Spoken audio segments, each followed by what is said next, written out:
was rooting for you. We were all rooting for you. I haven't really said much, but now it's time. High fashion equals high pressure. America's Next Top Model gave everyone an inside look into the modeling world. And although everything looks so beautiful on the surface, this cycle is so sexy. Like, I'd be on set and there'd be a guy over there like change and I'd be like, oh, am I supposed to look at that? the behind the scenes of the behind the scenes was ugly. There is a line that I feel was crossed. Accusations of harassment and assault. Body shaming. You're not thin enough. You're not thin enough. Here are the biggest bombshells and scandals from Netflix's new docuseries Reality Check, Inside America's Next Top Model. Why are we filming this? Cycle 2 contestant Shandy Sullivan claims that producers gave her alcohol until she was blackout drunk and then filmed her as she had sex in the shower. I remember him on top of me. I was blacked out. No one did anything to stop it. I do remember her story. It's a little difficult for me to talk about production because that's not my territory. Was there ever a sense of like, hey, we need to turn the cameras off? You know, we treated Top Model as a documentary. And we told the girls that on day one. He's grabbing my legs. It was wrong, and for some reason, no one really seemed to see it. Producers also didn't step in when Kenya Hill was harassed on a photo shoot by a man wearing just a loincloth. And she was one of several contestants whose weight became an issue on the show.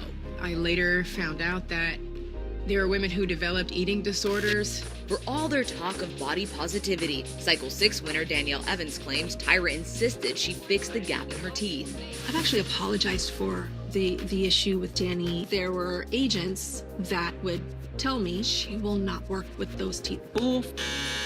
Tyra takes a lot of heat in the dock, but not enough to stop her from returning.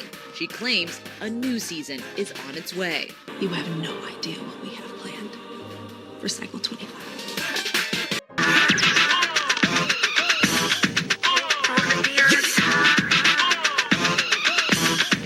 Now, if you heard that theme song, you knew to fasten your seatbelt because it was about to be another crazy episode of American Next Top Model.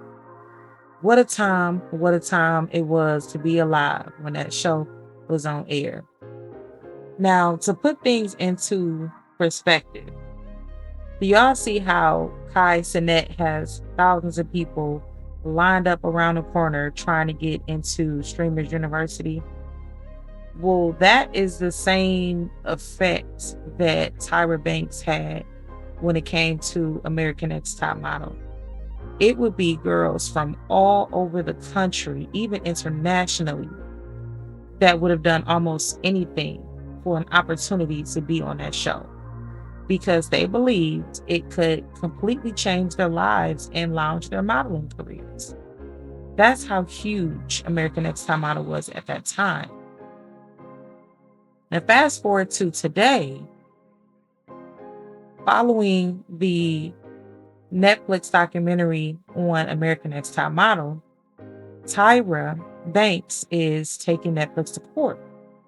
And she's claiming that the streaming company misrepresented her in its American Next Top Model documentary, and that she sat down for 3.5 hours for an interview expecting an honest conversation, which I think was wrong turn number one, because whenever you do anything with television, you know that things is going to be edited to be messy for the clicks, for the views, or to make you look a certain way. So I don't know why she would think that it was going to be edited in her favor, but I guess for some reason she did think that, even though she was in television for a very long time. So she says that only 16 minutes of that interview actually made it into the final documentary. She alleges that the producers selectively edited her comments and left out the parts where she accepted responsibility for some of the show's biggest controversies. She says the final version made it appear as if she ignored a contestant's alleged sexual assault and exploited that situation for ratings. Claims, she says, are completely false. The lawsuit also says that Tyra wasn't given a chance to respond to certain accusations made by former cast members before before the documentary aired. One example involves former judge Ms. J. Alexander, who claimed Tyra never checked on him after he suffered a stroke. Tyra says she has text messages and phone records showing she did reach out. Tyra is now suing Netflix, the documentary's directors, and the production company for defamation. She's seeking damages for harm to her reputation, lost business opportunities, and emotional distress. She also wants her image removed from the documentary soundtrack artwork. As of now, Netflix has not publicly responded to the lawsuit. This case is already sparking debate online. Some people believe Tyra deserves the chance to tell her full story, while others say the documentary simply highlighted long-standing criticisms of America's Next Top Model. It'll ultimately be up to the courts to decide whether A, the documentary crossed the line from storytelling into B, defamation. Now, my personal opinion is what was good back then and what was okay back then is no longer okay or good now. It's a prime example of it just didn't age well.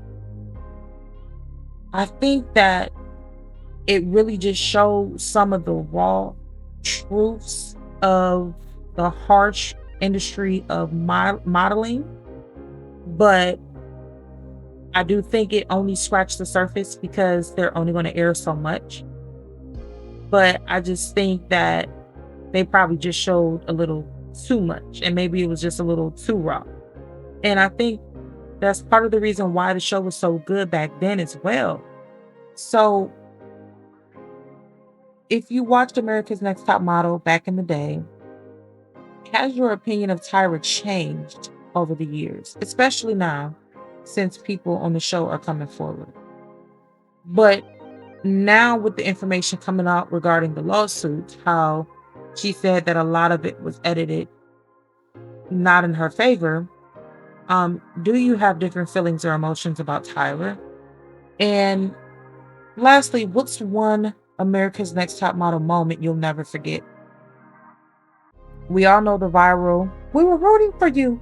How dare rooting you? for you" Learn moment. something from this. And then mine is also when, it's not really funny, but when people would cut their hair and do all these dramatic makeovers and then get sent home the same night or the next day, like, those were the craziest to me, because it's like, you just had me cut off all my hair, or, do all these crazy procedures and things just to get sent home. So comment down below and tell me your thoughts on this. Thanks for watching. Peace. Fly, make it rain deal, make it rain deal. When he said, now she got magic with the deals. I'm not your dancer. And he got fighting in your smiles and dreams.